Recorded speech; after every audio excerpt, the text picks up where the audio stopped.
Bueno, buenas tardes, bienvenidos a este Q&A y presentación del filme El actor principal de Paula Markovich en el marco del Black Canvas de la Universidad de la Comunicación, que abre este espacio para que ustedes puedan acercarse a todo lo que hay en la pantalla y lo que hay detrás de la pantalla, todo el trabajo que implicó, los anhelos, las búsquedas que cristalizaron finalmente en esta película, que considero sobresaliente, sobre todo porque tiene una propuesta eh, que reta al espectador, porque al espectador lo vuelve cómplice de lo que se está contando a cuadro. Celebro la inclusión de esta película en el festival porque abre también esa posibilidad de entender a- al mundo, también a nuestro país, porque muchas de las cosas que están ahí señaladas y puestas eh, también son eh, temas que nos atañen como mexicanos, como latinoamericanos, como habitantes del mundo, ¿no?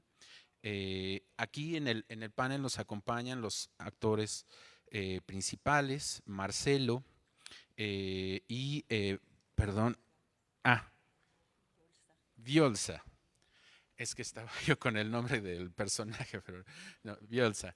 Eh, y ya ellos ahora también nos irán contando de su experiencia, de cómo se involucraron con la película. Eh, para empezar, me gustaría preguntarle a Paula el, cómo, cuál fue la decisión de abordar esta historia de esa manera. Es decir, que es una historia que depende más de la sugerencia. Las actuaciones son las que transmiten lo que está pasando, porque considero que hay una enormidad de emociones que están ocurriendo, pero solo eso se transmite al espectador a través de la actuación. Expresiones. Marcelo realizó también un trabajo porque es un actor que es muy expresivo, transmite mucho. Entonces, todo eso está ahí, ¿no? Y fue deliberado o el diálogo se fueron haciendo a un lado o cuál fue el proceso. Hola, bueno, antes que nada, muchísimas gracias por invitarme, por invitarnos y por invitar a la película. Me emociona estar acá en esta universidad, quiero mucho esta universidad. Hicimos juntos una película anterior a esta que se llamó Cuadros en la Oscuridad, producida por la universidad. Gracias Salvador, gracias Claudio, gracias a ti. Bueno, es emocionante estar aquí y contarles un poquito. La verdad es que, bueno, esta peli, el guión era muy distinto, ¿no? Y cambiaron cosas fundamentales. Primero, cambié todo al conocer a los actores, porque decidí trabajar con una propuesta que es una investigación en la que estoy hace un tiempo y que recién ahora le puedo poner palabras. Uno a veces se mete en un camino y no entiende qué está haciendo. No siempre es claro lo que uno está haciendo. A veces uno lo entiende después de hacer la película. Y en este caso, la búsqueda de reunir historias verdaderas y componer con historias verdaderas un discurso poético. Entonces, en el caso de los actores, no solo son actores, sino también son autores, porque ellos trabajaron con sus propias memorias y con sus propios relatos. Entonces, por eso es tan importante para mí estar aquí con ellos, con Biolsa y con Marcelo, porque ellos no solo interpretaron un papel, ellos hicieron el papel. ¿no? Hicieron el personaje y además lo compusieron con sus recuerdos más sentidos. No siempre trabajaron con sus propias memorias, sino con cosas que los rodean. Memorias, en caso de Biolsa, de su terrible experiencia en la guerra, en el caso de Marcelo del barrio, pero muy vividas. Entonces ellos no pusieron, no fue un trabajo actoral solamente, fue un trabajo actoral, pero fue un trabajo de vida. Ellos pusieron su vida en la película. Entonces esa es una búsqueda en la que yo he estado, de encontrar, de hacer un cine que se acerque cada vez más a la vida. Por otro lado, parte del discurso también se vio alterado por el hecho de que Berlín nos prohibió absolutamente hacer esta película. Por un lado que no teníamos dinero, porque en el guión original hay mucho más detalles de trama, que vos es lo que tú te refieres, que no hay tanta trama, que solamente hay dos actores y a través de ellos se entiende un contexto, pero no hay una trama que pasa esto y luego pasa esto y luego pasa esto otro, ¿no? Ahora, el guión original tenía eso, pero no nos dieron permiso de filmarlo. Entonces, y además no teníamos dinero. Entonces esas dos fueron grandes bendiciones, que nos prohibieron hacer lo que queríamos. y que no teníamos los recursos, lo cual nos dio una gran libertad para hacer una investigación que espero, por supuesto, uno siempre hace su mejor apuesta, donde hubo un riesgo formal más grande, nos aventamos, digamos. Sí, bueno, por si, bueno, para cuando la vean, la película tiene como marco de fondo el Festival Cinematográfico de Berlín, la Berlinale, y es un encuentro con este marco de fondo de dos personas, personas que viven, que forman parte de esta enorme comunidad de los invisibles por el mundo moderno, o sea, que por la posición social, el dinero, la marginalidad, están ahí, pero pareciera que no existen. La gente que trabaja, en el caso de Bielsa, su personaje es una persona que trabaja en la lavandería de un hotel, y pues está ahí realizando su labor, pero incluso ella lo dice en algún momento, aquí no nos ven, aquí en esta parte, este rincón que ella tiene ahí dentro de la lavandería, aquí no existimos, está seguro, ¿no? Y, y Marcelo, su personaje, igual, es una persona que trabaja vendiendo espejos en un tianguis de chácharas de la periferia de la ciudad, y aparte también hace eh, trabajo de malabarismo en los semáforos, que también es gente que está ahí pero que no la vemos, ¿no? Y, y eso, ese encuentro es fascinante, porque cuando esta, que ahora, como Paula nos revela, fueron las circunstancias, pero como dice, ¿no? La escasez es la madre de la invención. Entonces surgió una cosa maravillosa, porque el contraste entre la abundancia de gente, de luces, de color del festival, palidece ante todo lo que transmiten dos personajes, ¿no? Estos dos seres auténticos que se encuentran pues en las entrañas de un monstruo que es ese hotel, ¿no? Incluso hasta parece que están ahí devorados por esta vorágine. Pero bueno, ahorita seguimos comentando eso, pero quería hacer una pregunta a Marcelo y a Bielsa. ¿Cómo, qué les transmitió a ustedes, Paula, cómo fue el trabajo con ella para que ustedes se sintieran libres de expresar tanto? O sea, porque se ve que hay eh, esa como efervescencia, se siente incluso esta tensión en el personaje de Luis, ¿no? Entre el salvajismo y la ternura, ¿no? y en Bielsa la frialdad que le da la rutina del trabajo, pero al mismo tiempo esa amor y ternura que transmite una madre, ¿no? Eh, entonces, esas cosas no salen en maceta, ¿no? Tienen que salir, tienen que saber encontrarse, ser guiados para que puedan aflorar en la cámara. ¿Cómo fue ese trabajo entre ustedes? Bueno, gracias por invitarnos. Yo encantada por estar aquí, poder compartir un poco eh, de lo que sentí en la película. Yo no soy actriz, yo muchas veces digo soy actriz por accidente. Paula me conoció y platicando, Paula quería saber un poco más de la guerra de los Balcanes, porque el personaje de Azra, cual yo lo hago en la película, es una mujer de la guerra de Kosovo que trabaja en una lavandería en un hotel en Alemania. Entonces Paula quiso saber un poco más sobre la guerra en los Balcanes. Entonces nos conocimos tomando café un día, platicando mi historia. El plan no era que yo fuera Azra. Y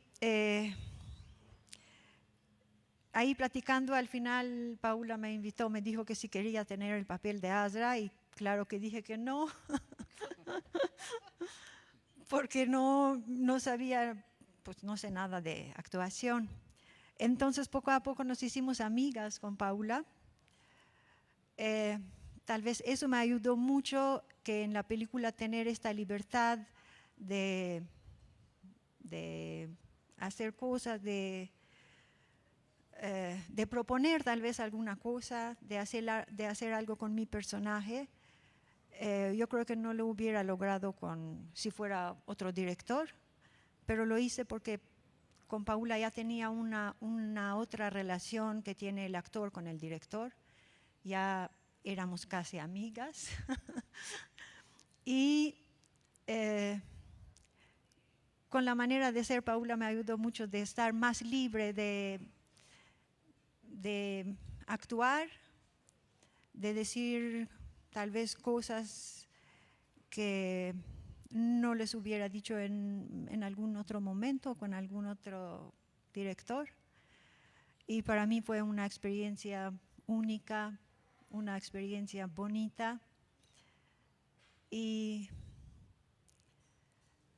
también una experiencia dolorosa porque tuve que revivir muchos de mis recuerdos de la guerra. Tuve que regresar a los años de la guerra, de lo que pasó conmigo, con muchos familiares míos, que la película no es un documental, pero de mi vida sí tiene mucho. Bueno, de mi parte eso fue todo. Gracias.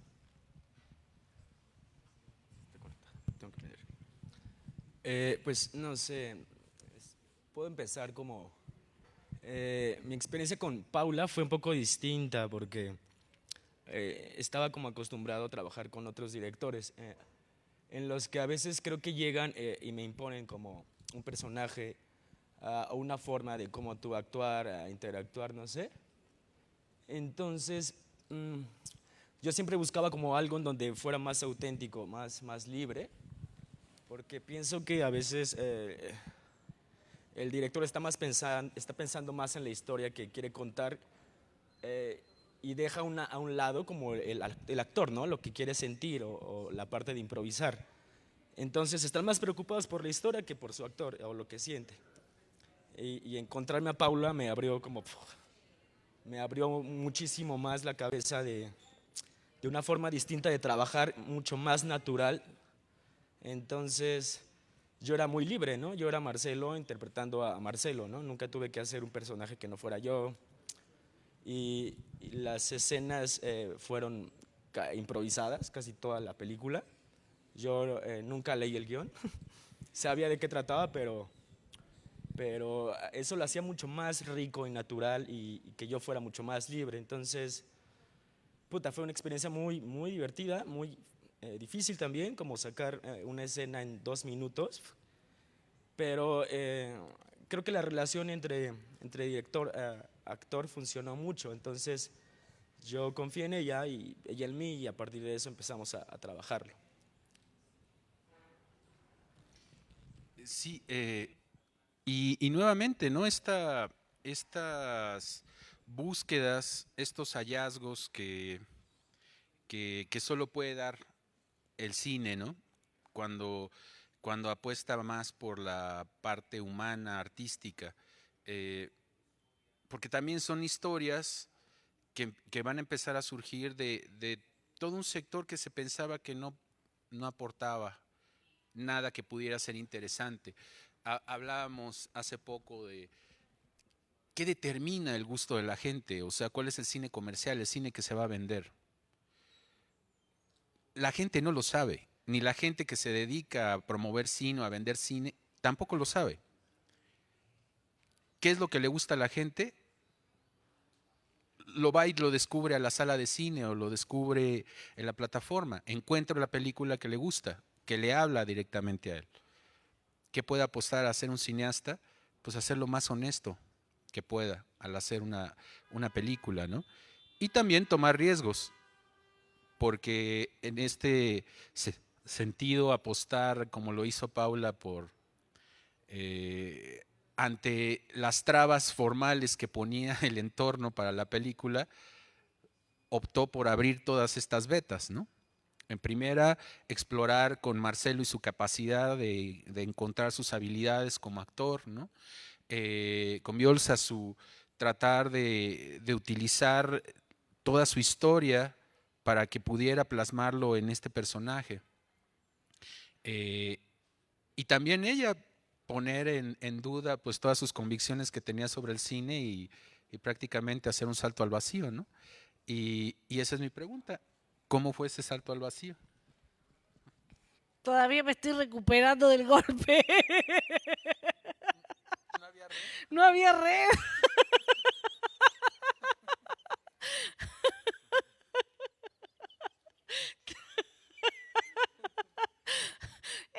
Sí, cuando uno salta al vacío tiene que ser consciente que lo más probable es que se estrelle, pero, una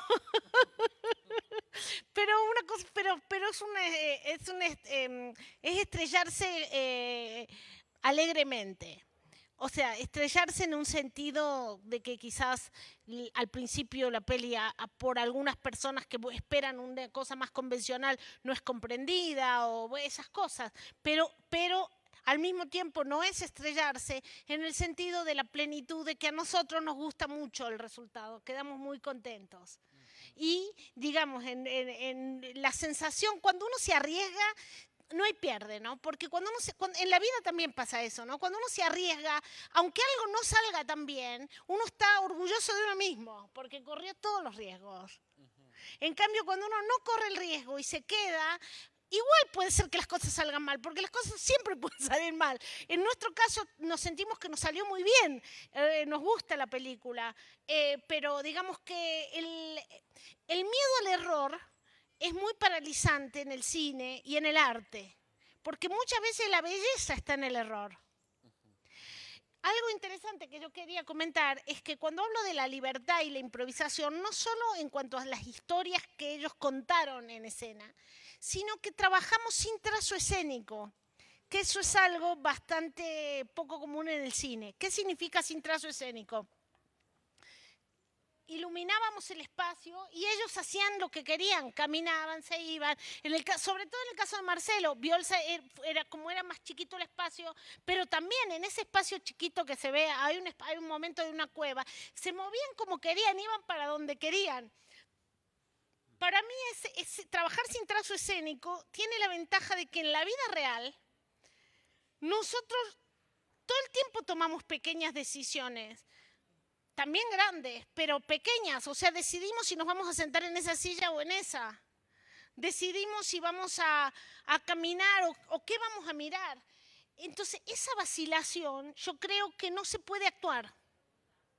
O sea, no se puede interpretar. O sea, esa es la torpeza de la vida.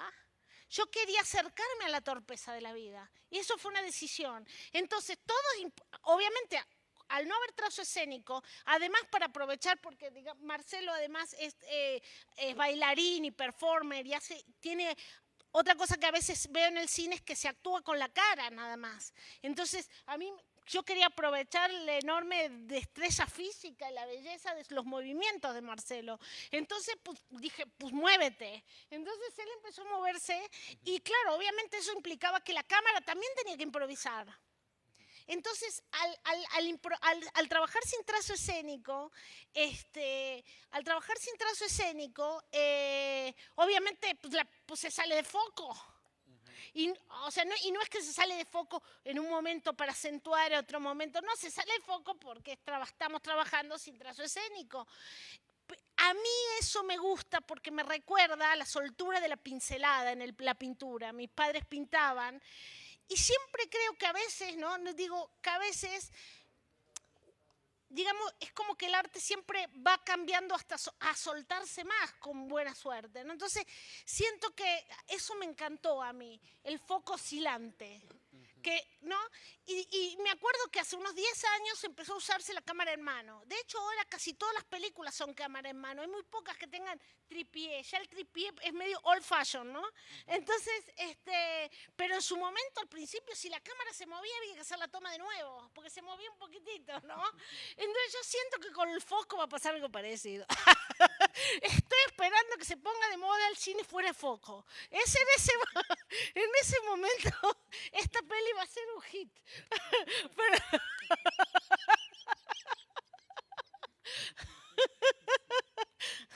Okay. Pues sí, digo, los hallazgos, ¿no? Y así es, no sabemos en qué momento empieza una tendencia, ¿no? Porque como les decía, el público no sabe lo que quiere ver hasta que lo ve.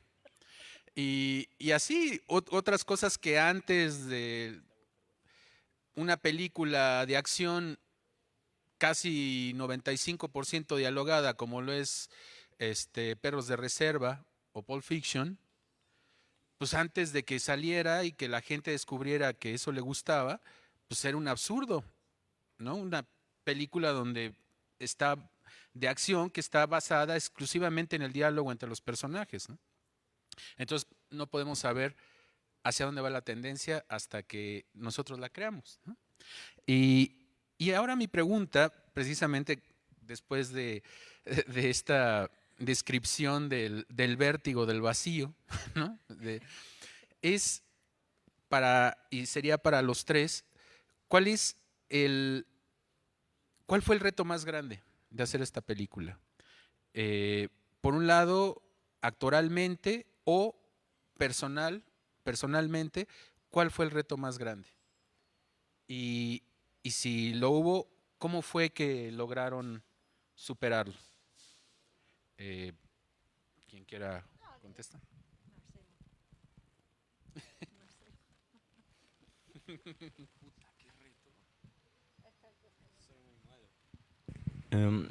No sé, tal como un reto no lo veo así.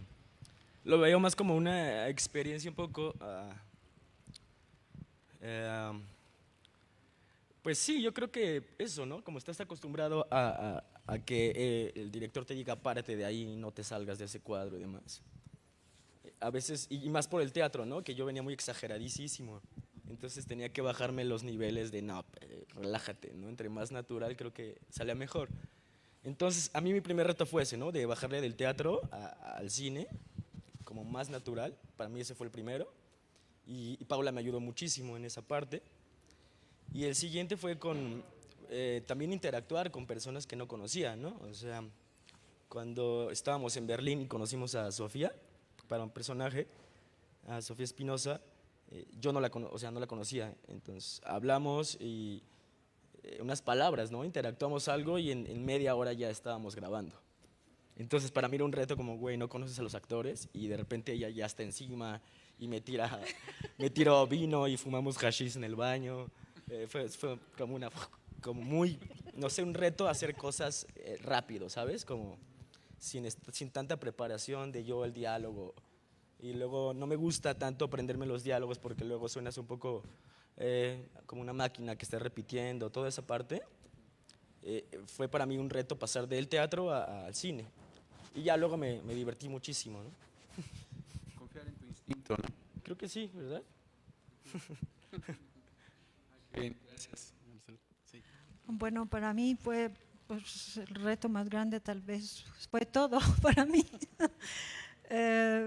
Estar medio metro de la cámara y poder expresar mis emociones y estar las luces sobre mí y tratar de expresar lo que sentía, tratar de expresar una emoción que yo tal vez muchas veces lloro sin alguna razón.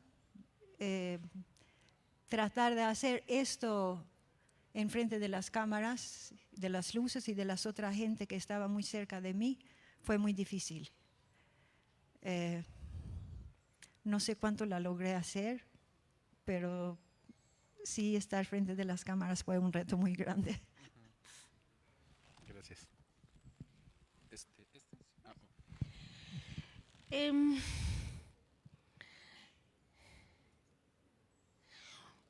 Creo que una de las cosas, uno de los momentos más, me acuerdo de un momento, o sea, en el premio, en mi primer película, habíamos ido a Berlinale y en la alfombra roja, ¿no? Pasamos por la alfombra roja, me acuerdo de las niñas, me acuerdo de los flashes, que es una experiencia, es linda, es muy divertida, se toma mucho champán.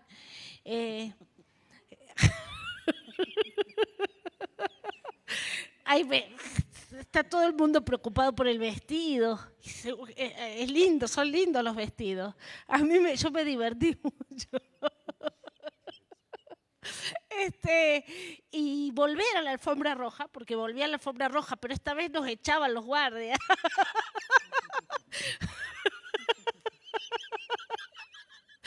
Fue un contraste fuerte. Ahora lo veo con risa y yo no me di cuenta de lo que estaba haciendo en el momento.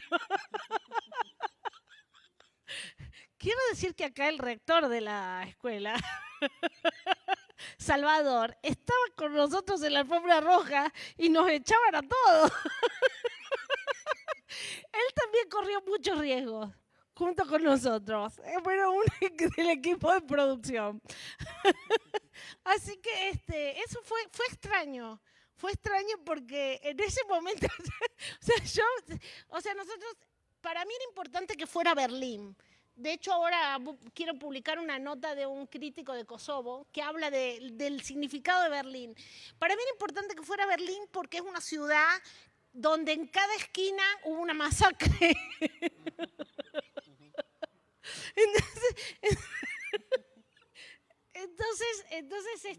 Entonces tan cargado de un espacio tan cargado de historia, para mí era importante, o sea, una fiesta, pero en un espacio cargado de dolor. Entonces era importante que fuera Berlín y no otro festival. Entonces cuando Berlín nos dijo no les damos permiso, y nosotros decidimos ir a filmar igual. O sea, yo en el momento que lo decidimos, yo creo que no era del todo consciente.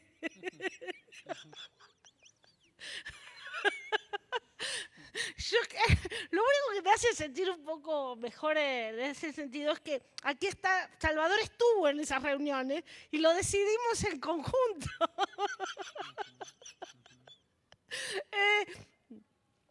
Realmente fue un rodaje con muchísima emoción, muy intenso, y corrimos todos los riesgos que se podían correr. Corrimos un montón de riesgos. O sea, riesgos prácticos, riesgos artísticos, formales, y riesgos de vida, porque creo que todo el mundo puso, bueno, sobre todo Marcelo y Biolsa, que les estoy enormemente agradecida, porque pusieron su vida en la película.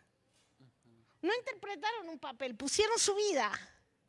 Y eso es de una generosidad infinita. Y yo sí, claro, obviamente no soy muy objetiva en este tema, pero yo sí creo que eso se ve en la película. Que no es solamente el gesto o la poética o la, ¿cómo se llama? No estoy hablando solamente de la belleza del proceso creativo. Yo creo que esa verdad está ahí en la pantalla. Pero bueno, obviamente yo me siento satisfecha de eso, ¿no? Entonces eso creo que fue el reto más grande. Yo quería también mencionar otra cosa que a mí me inquieta en este momento cada vez más y que en ese momento me empezaba a inquietar, y que es hablando de qué es lo que algo gusta o no gusta. A mí me preocupa la mirada colonial de los festivales de cine. Me preocupa la mirada europea, que sigue siendo europea, sobre el cine latinoamericano y africano, donde sinceramente hay un poco de porno miseria. Y lo que más me preocupa, porque digamos que sí tenemos miserias nosotros acá, o sea, está bien que hablemos de nuestras miserias porque las tenemos, no es que ellos no las tengan. Hay cierto salvajismo, les gusta, o sea, es como, les gusta confirmar una idea que tienen de Latinoamérica, como cierta sordidez salvaje, ¿no? Y en nuestros países latinoamericanos, como ellos son los que legitiman qué cine es bueno y cuál no, de hecho, en este momento es un periodo particularmente donde hay mucho, pero el Festival Black Canvas podría ser una muestra de lo que es algo alternativo. Por eso es muy, muy valioso, porque en este momento se necesitan visiones alternativas, no unanimidad. Hay un filósofo que es Han, un coreano, que está preocupado por esta tendencia a la unanimidad. Todos pensamos igual a coro, y si alguien, ¿no? Como una especie de terror. Sí, y algo tan subjetivo como el arte, por supuesto que despierta diferentes reacciones. Hay quien le puede gustar un estilo de cosa porque le recuerda tal cosa, otro, pero es un momento sin polémica. Como si discutir, por ejemplo, que un crítico no esté de acuerdo con otro, como si eso lo fuera a enemistar.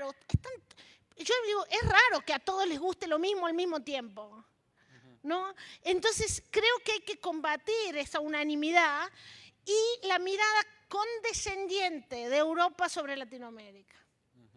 Y que para mí se manifiesta en personajes anémicos, seres sin vida, seres, o sea, que lloran desde el principio hasta el final de la película. Y cuando un personaje se lo define solo por sus circunstancias, o sea, digamos, por ejemplo, o sea, nosotros podemos decir, digamos, yo me considero pobre, soy pobre, pero no soy solamente pobre. si con ser pobre me ahorrara todos los demás problemas que tengo, estaría contenta, pero el problema... O sea, uno no se ahorra los demás problemas. Es decir, no somos solamente nuestro problema. Somos seres complejos, misteriosos, con dignidad. Somos humanos, con dignidad, con sorpresa, entonces, con risa. Entonces, a mí me preocupa, en esta película quise reflejar también, esa mirada condescendiente de los festivales europeos, que son los que legitiman el cine que pasa a la historia del arte, y que lo que quieren ver provenientes de Latinoamérica y África son seres definidos por su problemática. No existen como personas, son solamente sus problemas. Y eso me parece preocupante y me parece que tendríamos que contestar con alternativas, ¿no? Entonces esa es otra cosa que a mí me interesaba profundizar en esta película, ver a un personaje que no se halla en lo que filmaron acerca de él. Sí, y hay un hecho, digo, y eso es muy notorio, ¿no? Si no, nuevamente, ¿qué quiere ver la gente? Revisen las categorías que tiene, por ejemplo, Netflix. Suspenso insostenible, horror terrible o no sé qué son las categorías que ponen. ¿Qué estás buscando? Y te ponen ahí las opciones. Películas que no entran en ninguna de esas clasificaciones, ¿qué hacen con ellas? ¿Qué hace la plataforma con ellas? No saben qué hacer.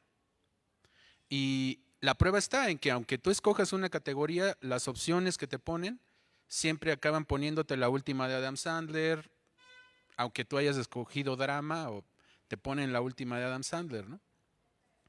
Y también está esta tendencia, y sí la veo muy clara, en las producciones también donde he trabajado, que hay una línea, que si hablas de México, tiene que ser guerra contra el narco, violencia, y hay una, obviamente, pues es terreno de oportunistas, siempre lo va a hacer, ¿no?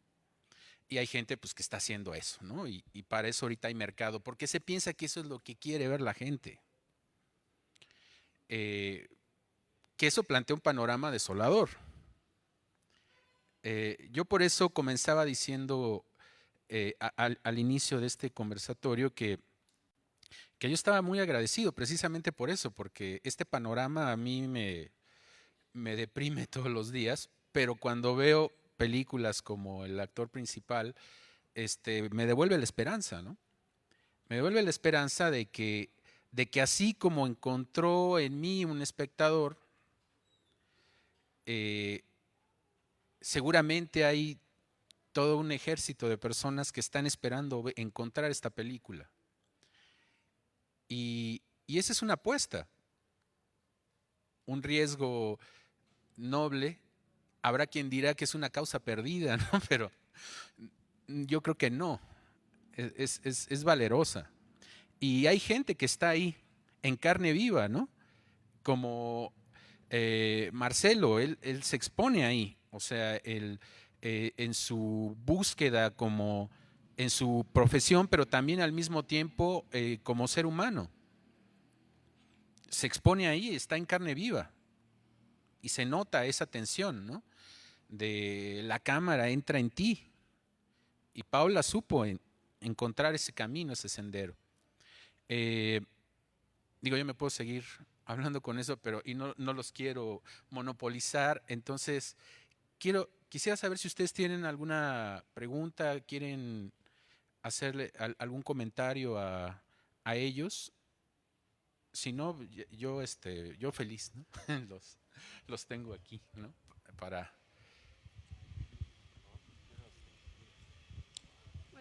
Hola, hola.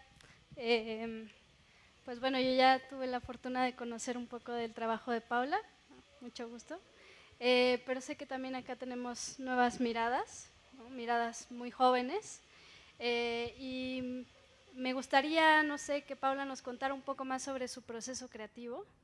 Eso estaría muy lindo. Y también que platicara un poco de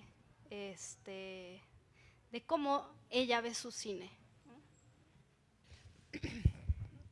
Ok, empiezo por el final por una cosa que quería comentarles, que es que estoy ahorita investigando algo que me parece muy interesante, que empezó en Siria, que es una búsqueda de un cine que se llama cine urgente, que está hecho por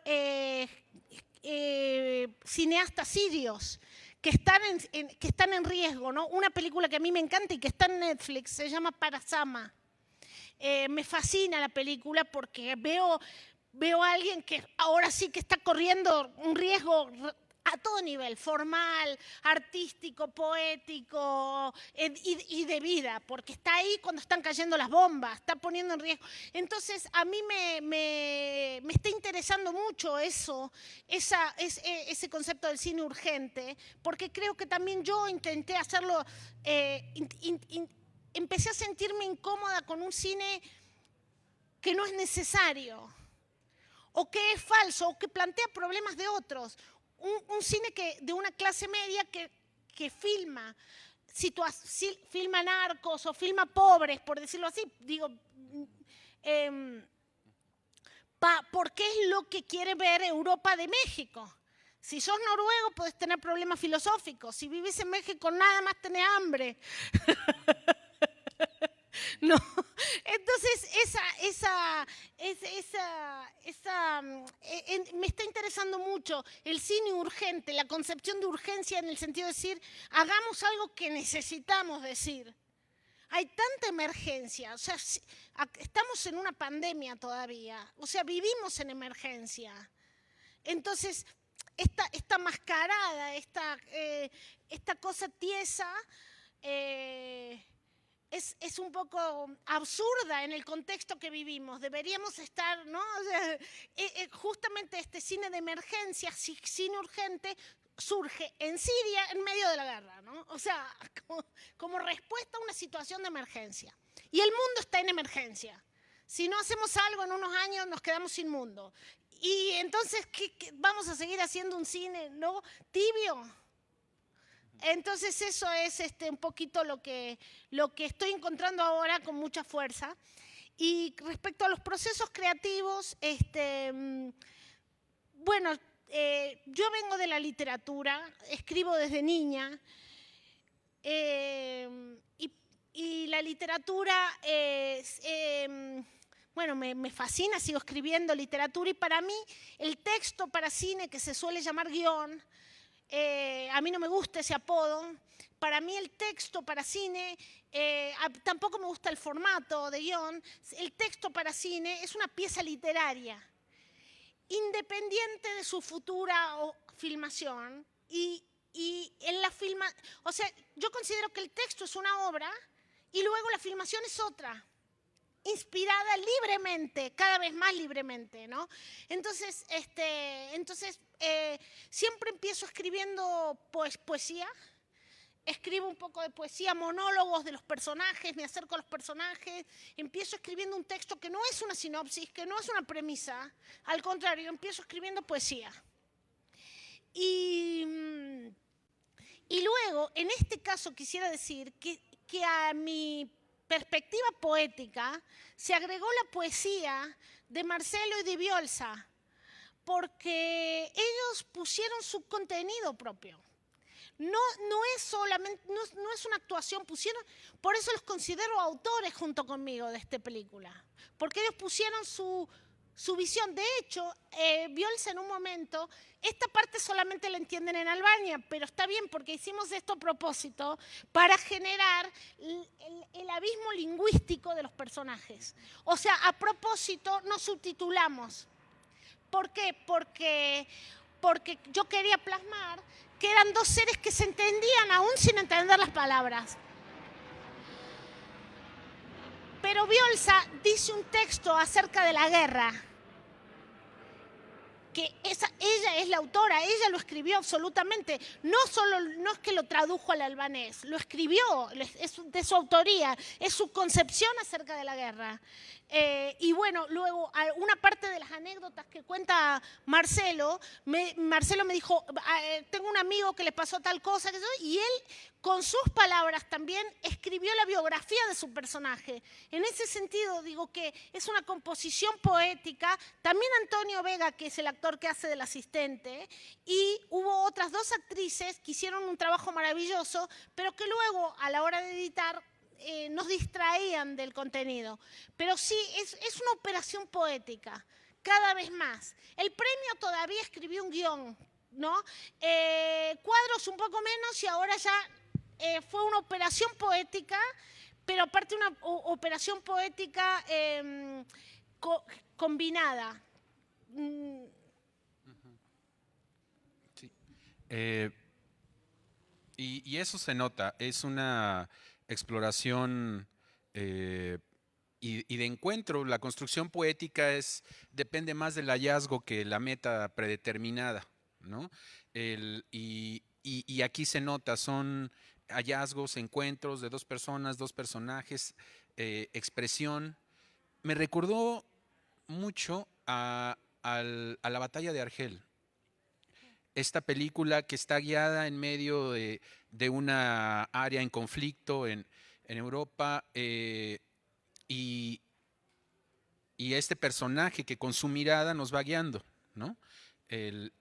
y también estos momentos de ternura, de esta boda que se da en la clandestinidad, todo eso, esos ecos están aquí. Y también es una película que surge en una época donde el mundo se estaba convulsionando y que también había una urgencia de hacer algo, ¿no? De hacer algo, porque en ello nos va el futuro.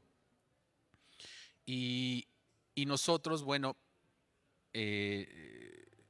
nos queda encontrar estas vetas, ¿no? Estos senderos. ¿Alguien más quiere hacer una pregunta, un comentario?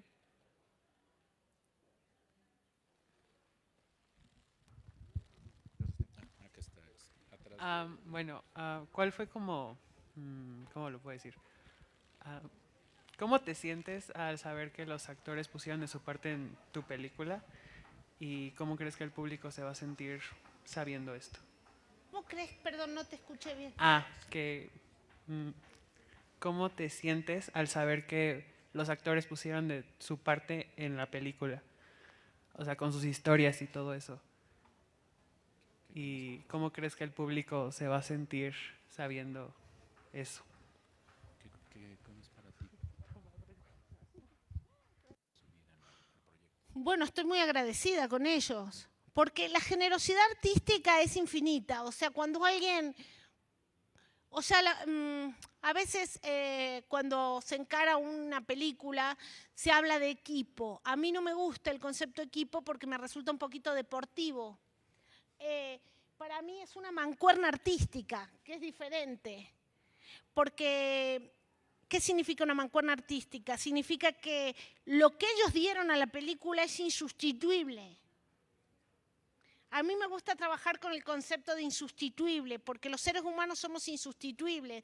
No podemos ser reemplazados. La industria genera la fantasía que si sacas a uno pones otro, pero no, cada quien es único. Entonces, eso le da dignidad a lo humano. Entonces yo trabajé con los actores y con todo el equipo, con todos como artistas, no como profesionales. El artista tiene una mirada singular que no es sustituible por otro artista. No somos seres sustituibles. Entonces lo que Biolsa y Marcelo le dieron a esta película no es sustituible. No existiría esta película, sería cualquier otra película sin ellos. No es un engranaje que puede cambiar como un actor, por eso lo digo. Sino ellos pusieron materia viva en la obra. Entonces no es sustituible, ¿no? Esto tiene que ver con lo urgente, porque lo urgente también es necesario. Entonces ellos son necesarios en esta película. Sin ellos no habría película. Hola Paula. Oye, me gustaría que nos platicaras a todos los alumnos, exalumnos que estamos por acá, ¿qué implica el proceso de postproducción? Ya nos platicaste mucho de la bueno, que estas reuniones allá en el festival y todo lo que implicó filmar, pero ¿qué implica el proceso de postproducción en estos riesgos que estás tomando en esta película? Bueno, el proceso más delicado aquí es la edición, ¿no? Porque al fin de cuentas, como se trabaja con tanta improvisación, la peli se termina de componer en el montaje, ¿no? Y en ese sentido tengo una recomendación. En el momento de editar, creo que, en esta peli no, pero en otra anterior sí, creo que hay que tener mucho cuidado porque hoy en día la mirada del curador entra desde la misma concepción de la obra. O sea, hoy en día los curadores de los festivales también son jurados de pitch, con lo cual están directamente evaluando la obra desde que empieza, o sea, están diciendo qué es lo que ellos quieren ver. Y donde se ensaña mucho esta cosa es en los primeros cortes. Entonces, ¿qué pasa? Uno termina un corte de la película, inmediatamente eso es visto, ¿no? A menos que uno se reserve mucho, es visto. Y hay una tendencia a decir, no, córtale. Yo he sido frágil, fui mucho más valiente al rodar que al editar. Y al editar me acobardé porque empecé a sentir que algo no gustaba. No me pasó en esta película, pero sí en una anterior. Y empecé a cortar con el afán de complacer. Eso hay que tener muchísimo cuidado. Porque en mi experiencia, si uno no complace de entrada, no complace nunca. Es como si uno va a salir con alguien y la persona te dice, sí, puedo llegar a enamorarme de ti, pero si bajas 10 kilos, y ya no funciona, ¿no? Ese romance está condenado al fracaso.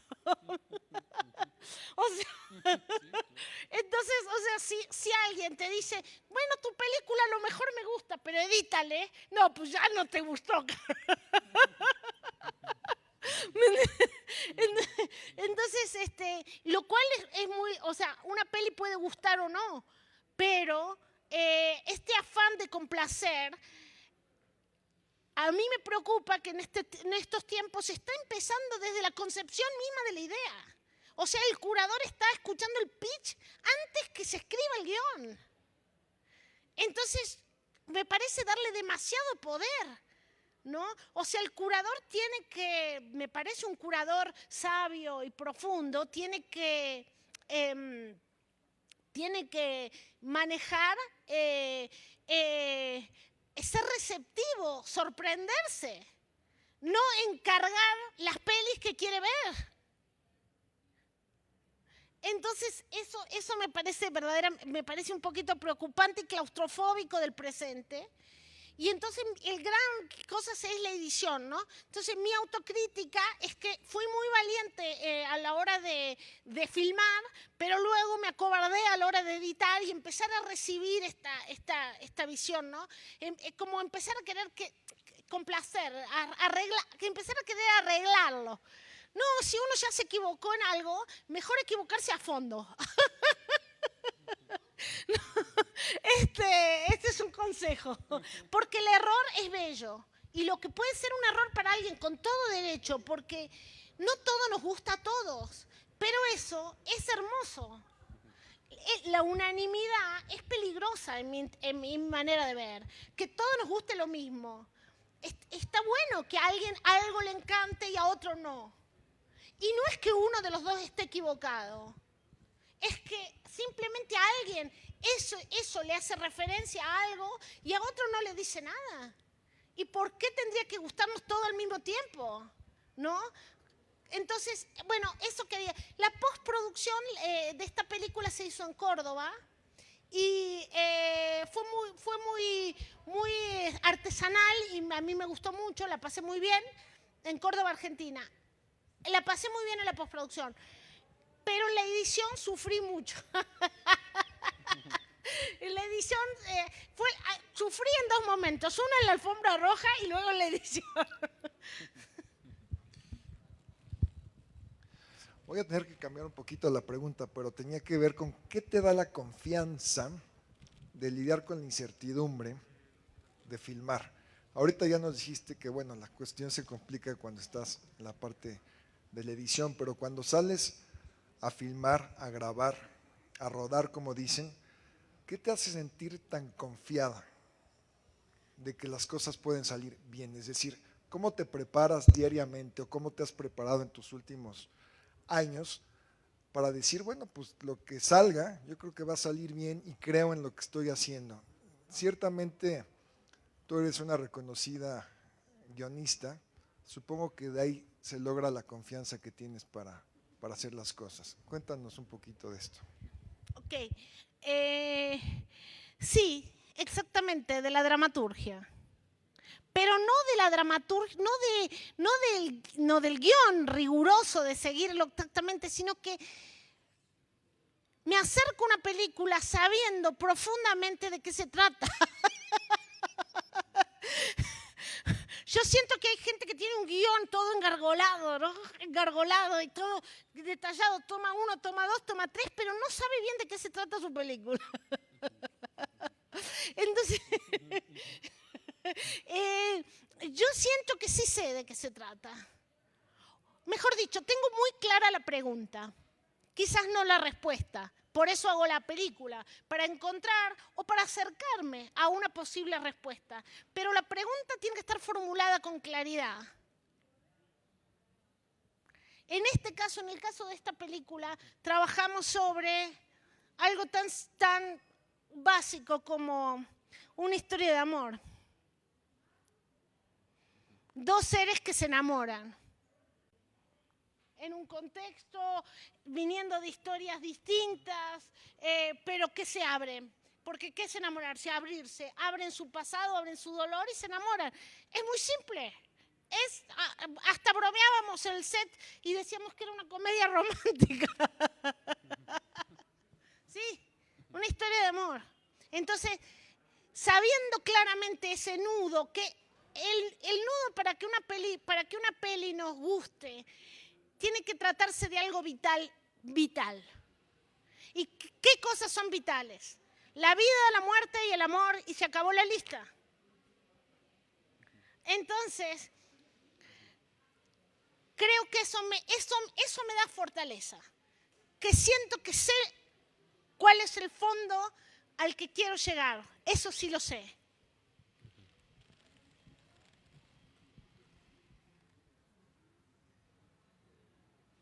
¿Se ve? Ah, ok.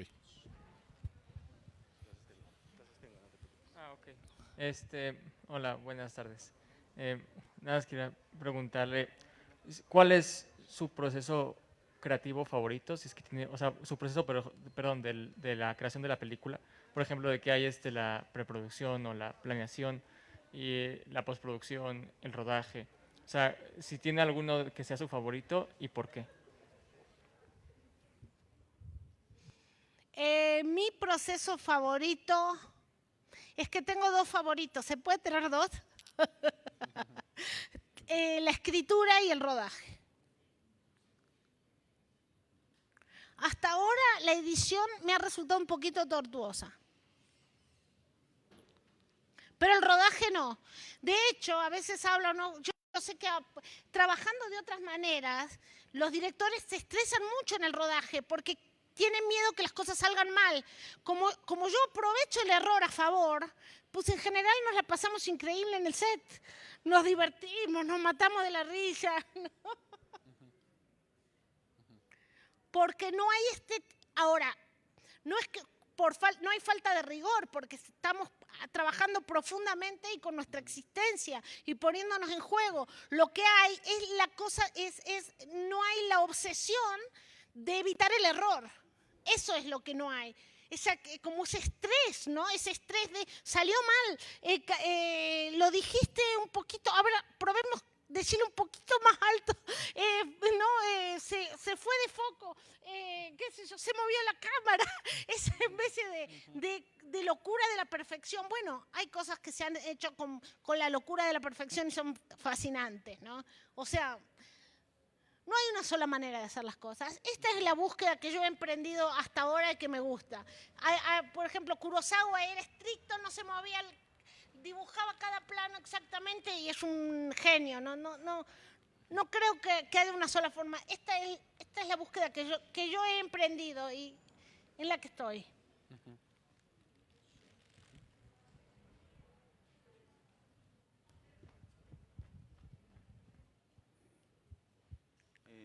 Bueno, para los actores, ya hablaron un poco como de su proceso y que fue básicamente ser ustedes mismos, pero quería saber si tuvieron algún proceso de preparación durante la pre más profundo y cómo se sintieron también improvisando tanto en el rodaje.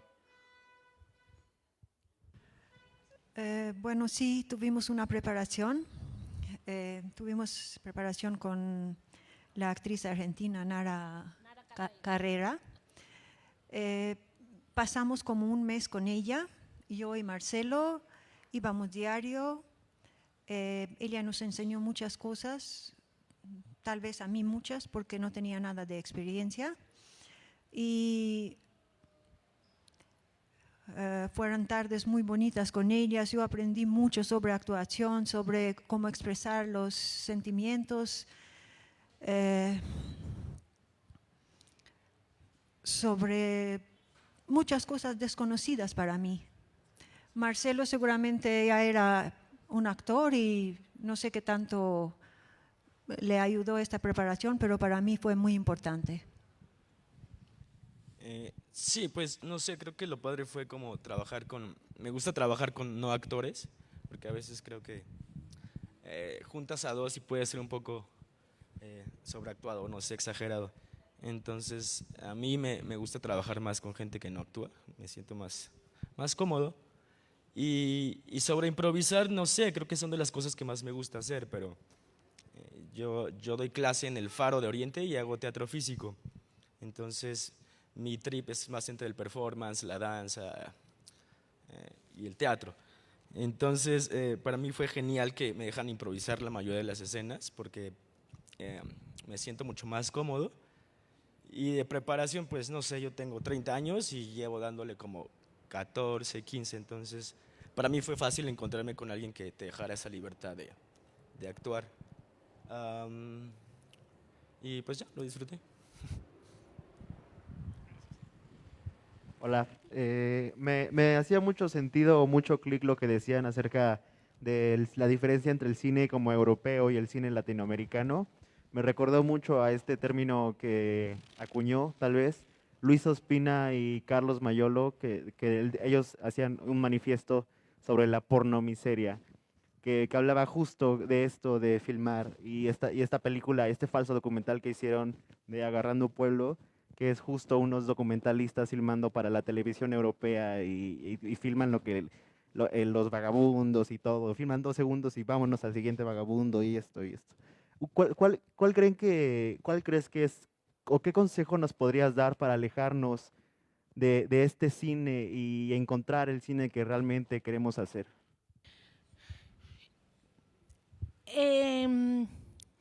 Qué bueno que quieras alejarte de ese cine.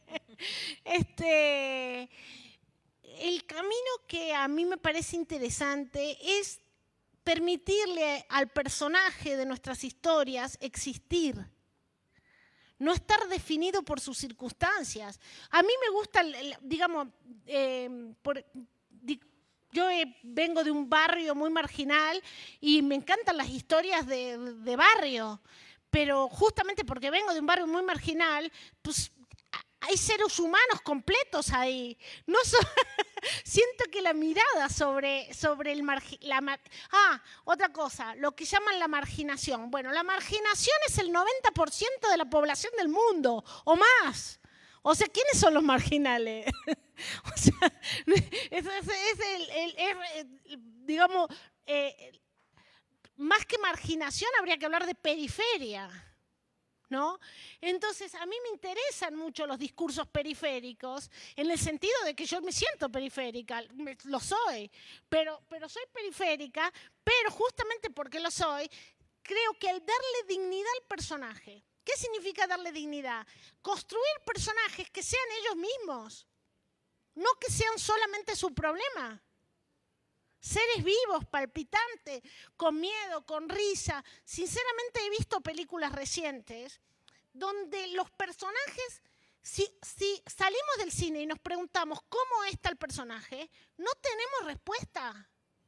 No hay personaje, solo es su problema. ¿No?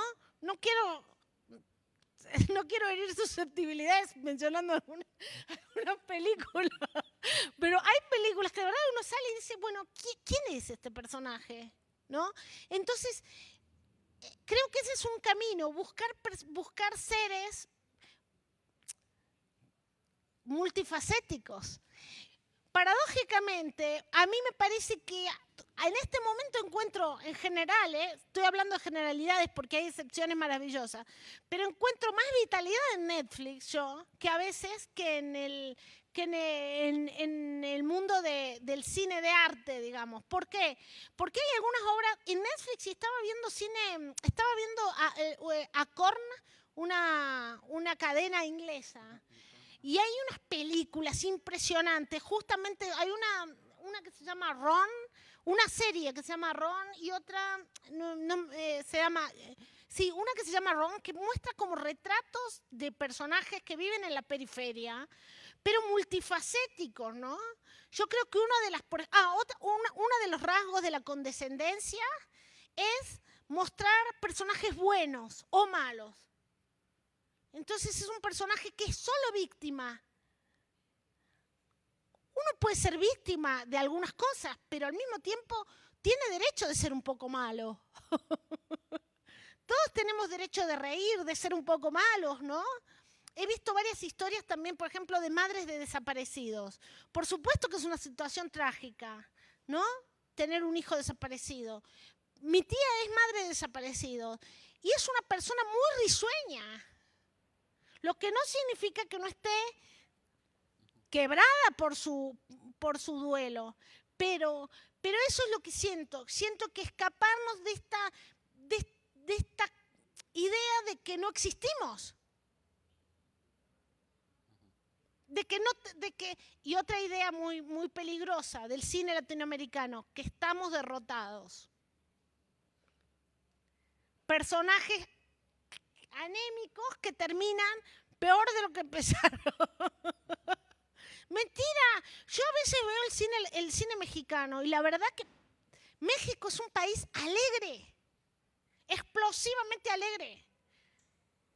¿Por qué hacemos un cine tan deprimido? Es lo que compran de México. Quieren vernos tristes. La estandarización, sí. Sí, siempre estábamos entre bueno, se pensaba que era una bipolaridad entre los pobres de Pepe el Toro y los olvidados de Buñuel, ¿no? Que están del mismo lado hasta cierto punto, porque las dos son falsedades, ¿no? Y no estaba la otra cara, la parte de la alegría, la parte de salir adelante, la parte porque estar vivo es ambigüedad, es contradicción, es inasibilidad, o sea, también nuevamente como el personaje de Marcelo en la película, hay momentos de ternura conmovedores, profundos, y de repente aflora el salvajismo, ¿no? La vida, el que está así a flor de piel, ¿no? La tristeza tan profunda que tiene un personaje como el de Firusha y el de ella, pero que no sale, o sea, no la define, lo descubres después en la película, pero eso es tejer fino, y pareciera que la estandarización no ve esos detalles, ¿no? Ve solo como lo que está magnificado, ¿no? Lo que los grandes estudios, las grandes películas, los grandes presupuestos, pues ahora lo que se hace, no se crean historias, se compran franquicias, se compran propiedades intelectuales, lo que diablo sea eso, ¿no? Sí, y también acá pasa que normalmente el cine lo hacen lo han hecho clases medias altas, pero exportan visiones de pobreza porque es lo que compra Europa de México, ¿no? Entonces a veces pienso, claro, pues sí, digo, o sea, la clase media alta puede, a lo mejor no está hablando de sí misma, está hablando de un otro al que probablemente lo ve desde arriba y a veces hasta se imagina que ser pobre debe ser horrible, entonces deben estar tristes todo el día. Pero ser pobre es muy divertido, yo me la he pasado muy bien.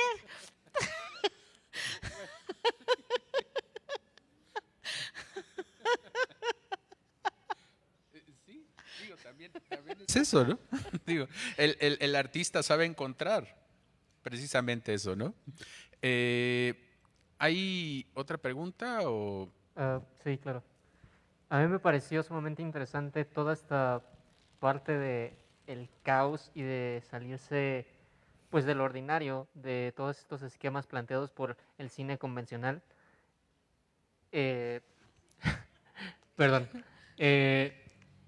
Y me preguntaba cómo es que logras toda esta síntesis en cuanto al trabajo en sí, porque, pues bueno, aquí varios nos estamos preparando para ser futuros cineastas y muchos profesores son mucho más estrictos o mucho más apegados a estos convencionalismos de, no sé, pedir permisos para grabar y si no te lo dan, no puedes grabar ahí, o tener un trazo escénico súper bien marcado o tener un storyboard súper bien planeado. ¿Cómo lidias con todo este caos? ¿Cómo lidias en set, en los rodajes, con todo este caos sin, pues, sin perderte? No, no lo sé, me parece muy curioso ese proceso. Por eso te digo, me preguntó Salvador, la manera en la que no me pierdo, o nunca me he sentido perdida, la manera en la que no me pierdo es que sé de qué se trata la película. A veces con un storyboard detallado no saben de qué se trata. Y se sienten perdidos, porque ahí sí, no pudiste hacer el plano que tenías planeado y pues ¿qué haces, no? Te enloqueces porque no tienes ese plano que se te había ocurrido. Y ahora, si tú te entregas al azar, pero sabes profundamente lo que quieres expresar, entonces si no es este plano, es este otro. Y ¿sabes qué? Este otro era mejor. Entonces, no hay que confundir planificación con rigidez.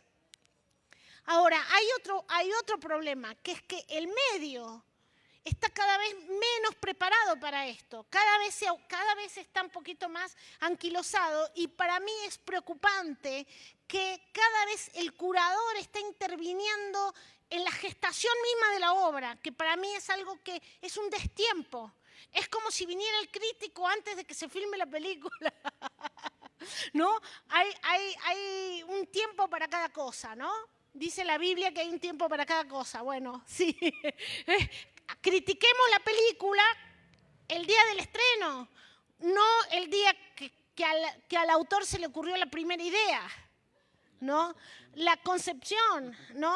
Es como, no sé, o sea, entonces esto es preocupante, pero yo creo que al mismo tiempo, si empezamos a aliarnos los cineastas y los espectadores y decimos, queremos ver algo distinto, queremos experimentar, tenemos derecho a equivocarnos, tenemos derecho a explorar, tenemos derecho a disentir unos de otros. Es más divertida la polémica. Yo no sé, me acuerdo, hay unos libros geniales de polémicas en los años 70, se peleaban, ¿eh? Se peleaba Alain Resnais con Godard, discutían a los gritos. Pero luego se iban a emborrachar juntos, no pasa nada si no estamos de acuerdo. Entonces, esta especie de unanimidad donde estamos ahí todos en el cóctel diciendo, qué padre, qué padre. ¡Qué aburrido! Podemos empezar a hacer algo un poquito más fértil y nos vamos a divertir más. Y con toda esta reflexión, quisiera yo cerrar diciendo esto, que son tiempos de transformación, tiempos convulsivos en el mundo, y venimos de años, de décadas, donde el modelo político, económico, la tecnocracia y la globalización apostaba por la estadística, por lo que se supone que era correcto y no podía fallar. Bueno, arrojó un mundo destruido, sociedades despedazadas. Si eso nos ofreció el orden, bueno, creo que un poquito de caos y de incertidumbre no nos vendría mal. Y el trabajo de estos grandes artistas que están aquí, no me incluyo, claro, ellos tres, es una apuesta por eso. Es una demostración de que sí hay luz al final del túnel y de que no teman arriesgarse. También pueden encontrar amistades duraderas y felicidad plena, no la que nos ofrece los convencionalismos. Bien, pues muchas gracias por venir, por haber hecho, por haberse dejado en esta película. y a ustedes por venir y compartir. Gracias. Muchas gracias a todos, muchas gracias Salvador, muchas gracias Claudio, muchas gracias. Gracias por ver la película y por tus palabras, me da mucho entusiasmo, mucho aliento y fuerza a los que están estudiando y empezando a hacer sus películas. Fuerza, hay que seguir el instinto, no hay pierde ahí.